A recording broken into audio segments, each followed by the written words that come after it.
The governor and I will present a financial overview outlining the priorities of the administration as well as some of the challenges going forward in the future fiscal years.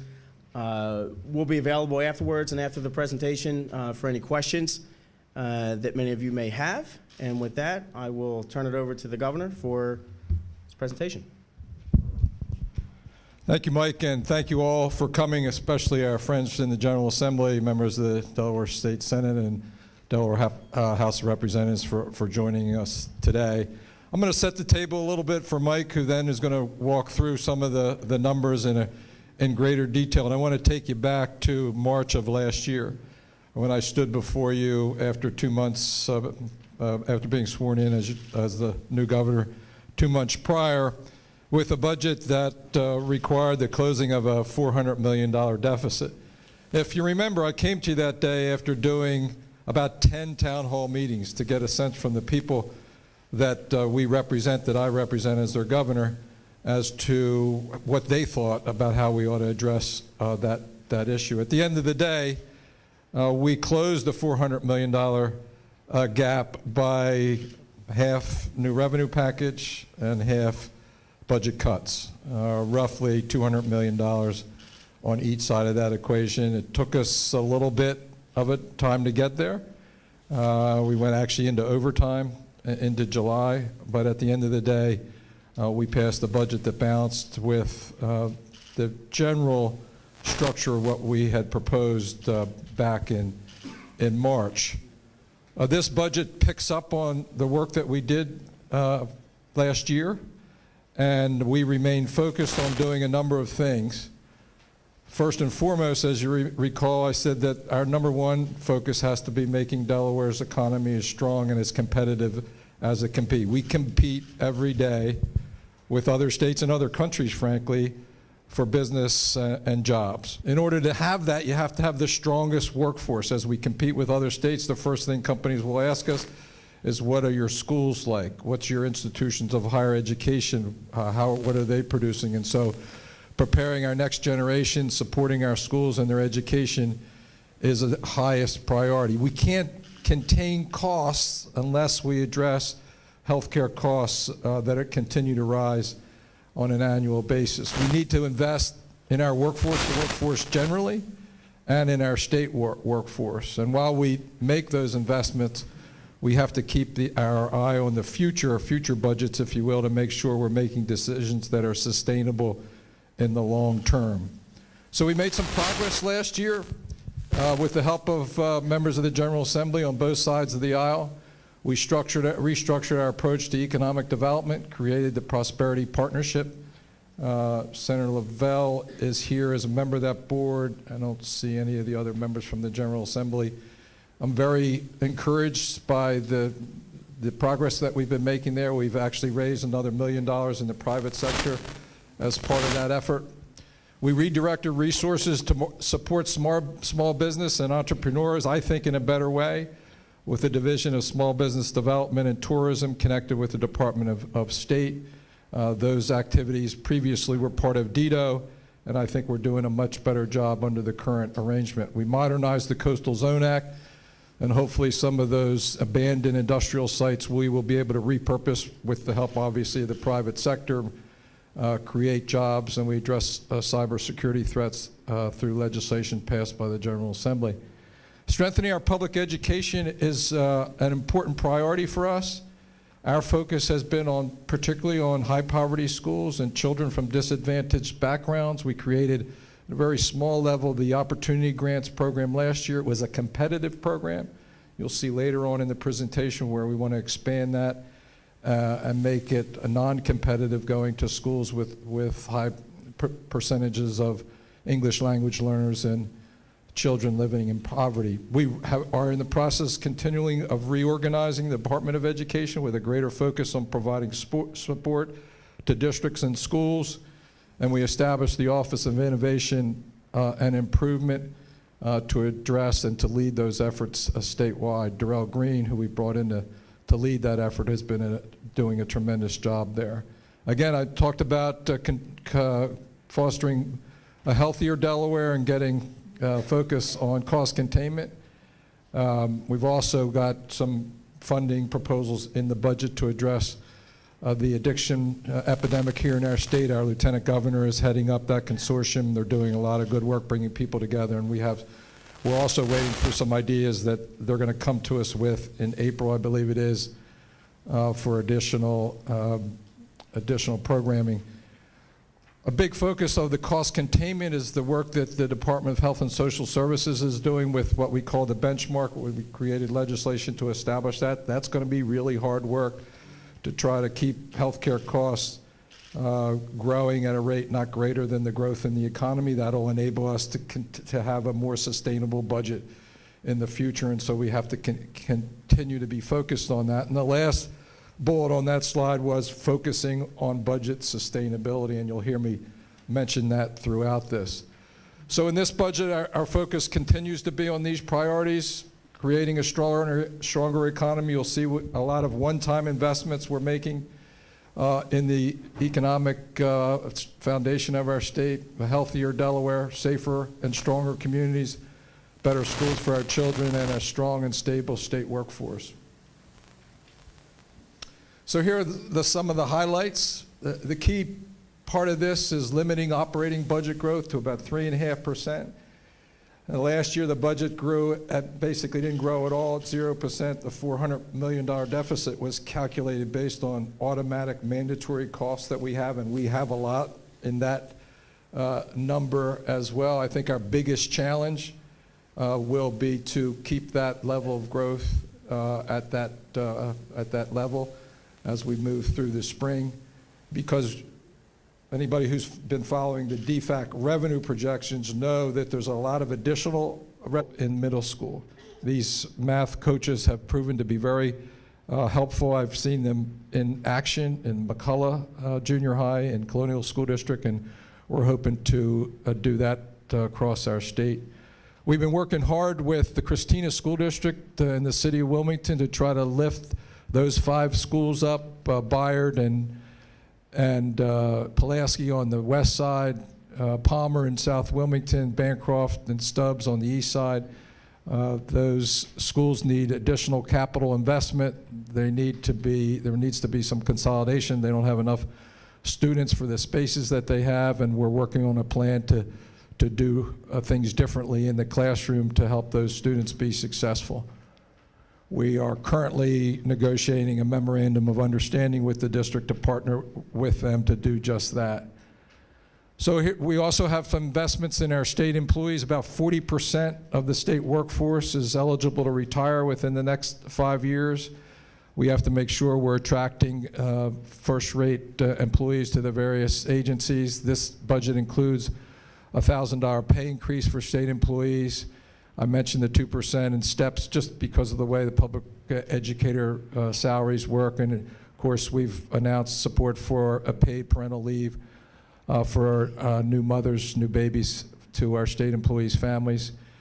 Key to this is recruiting and retaining quality employees. We'll talk a little bit about our challenges with the Department of Corrections, one of the biggest challenges we face in the state. We also have job categories across our state that are not fairly compensated, in my view. Secretary Johnson is doing a compensation study to identify some of those jobs and to see if there are ways that we can address those.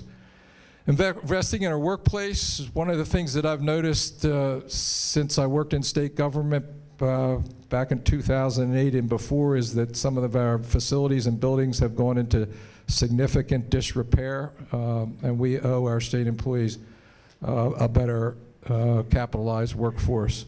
So you have some one-time spending there to address those deferred maintenance backlogs and some of the improvements that are needed.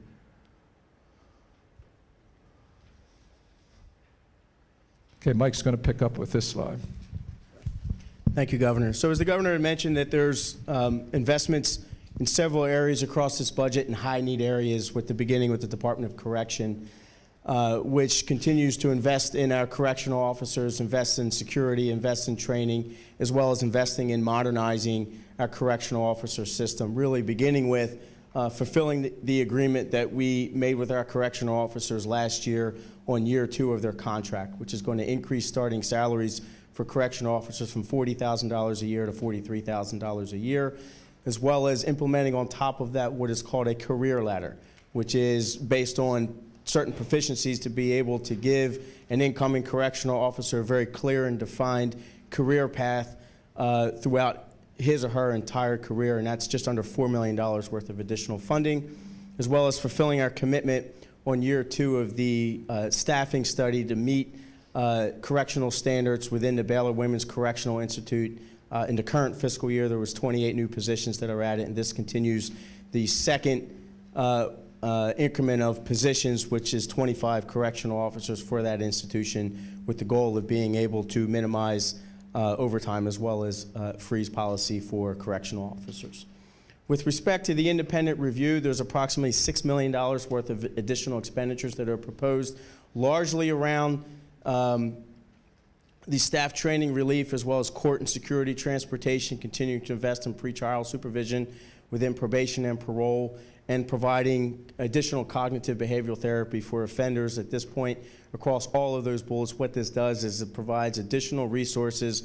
For example, with staff training relief, the level of funding that is set aside is intended to be able to fully fund officers who are required to take their training demands and backfill their positions on a particular post with staff training relief officers in order to minimize overtime, as well as freezing officers for specific shifts.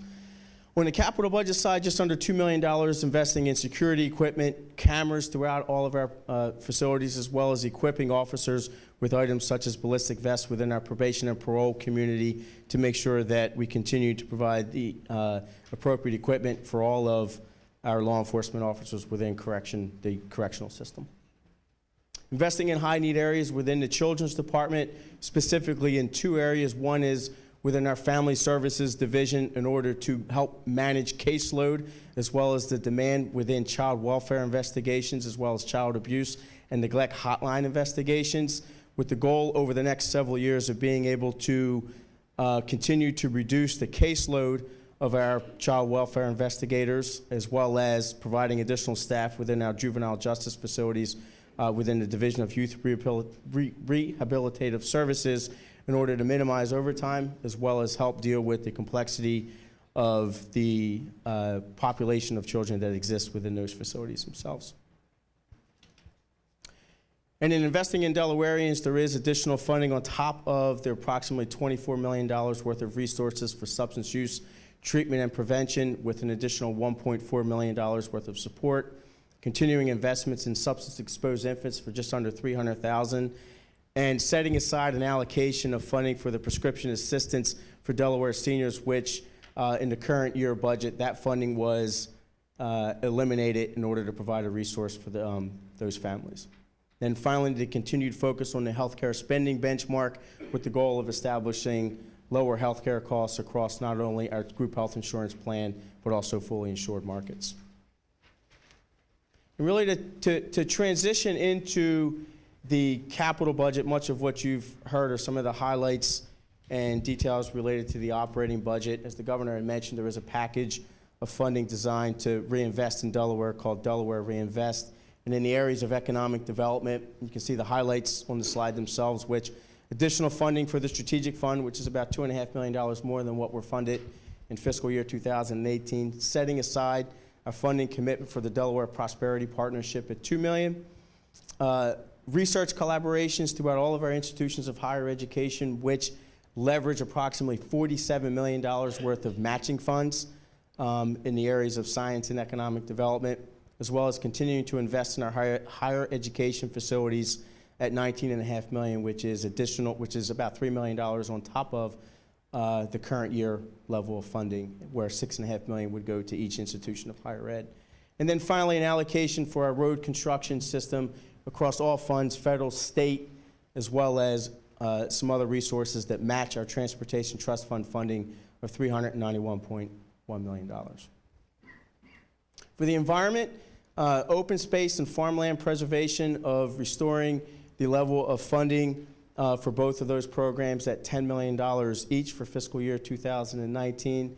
and allocating $6 million for the drinking water and clean water programs, which the first $3 million of that recommendation will leverage $16 million in matching funds and an additional $3 million to begin to address some of the backlog that occurs in the underlying water infrastructure throughout the state, both drinking as well as clean water.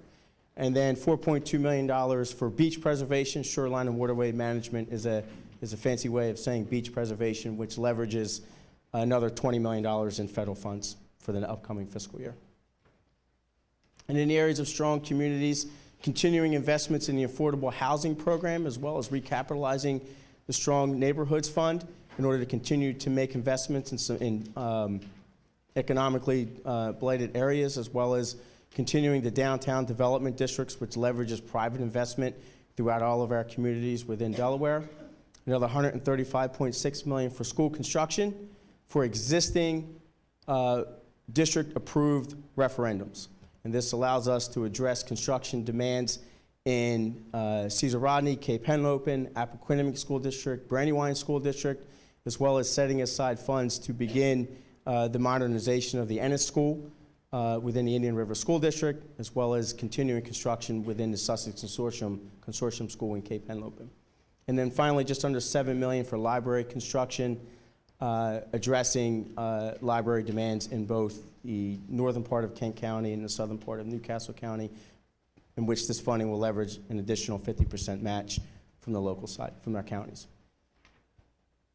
And just as a summary again, the operating budget is at just under 3.5%.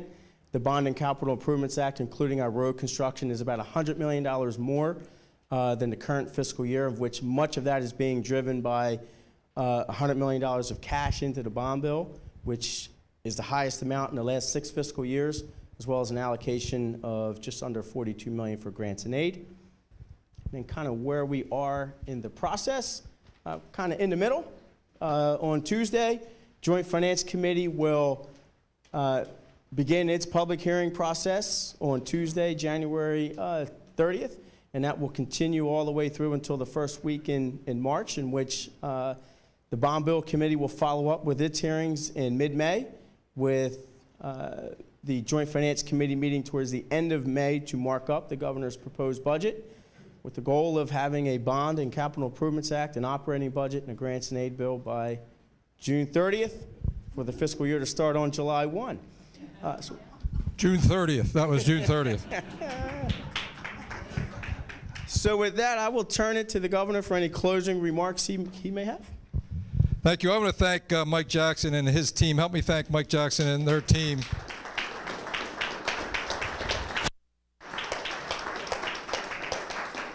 This fiscal year 2019 budget that we're submitting to the General Assembly today represents hundreds, frankly, literally thousands of individual decisions that Mike and his team, working with my cabinet, working with members of the General Assembly and people in this room, have developed. It takes a lot of hard work to do it. We appreciate their good work. This is a budget that makes Delaware stronger, focuses on making our state more competitive, addresses some of our critical needs in supporting the schools in our state, and does it in a sustainable way. And that's the challenge. It's not going to be sustainable if we don't keep our eye on both the revenue and expenditure side, keep operating a growth at a reasonable level, continue to work on growing our economy, focusing on gear, the combination of focusing on gear, operating more efficiently, doing things for less money, not doing things that we don't need to do, keeping that focus on the front of our mind, as well as growing the economy with the new Prosperity Partnership. Again, thinking about how to contain those healthcare costs. If we do all those things together, this is a budget that can work for us. So I look forward to working and discussing the specifics and particulars of the budget with members of the General Assembly. Thank you all for your attendance today. Have a great day.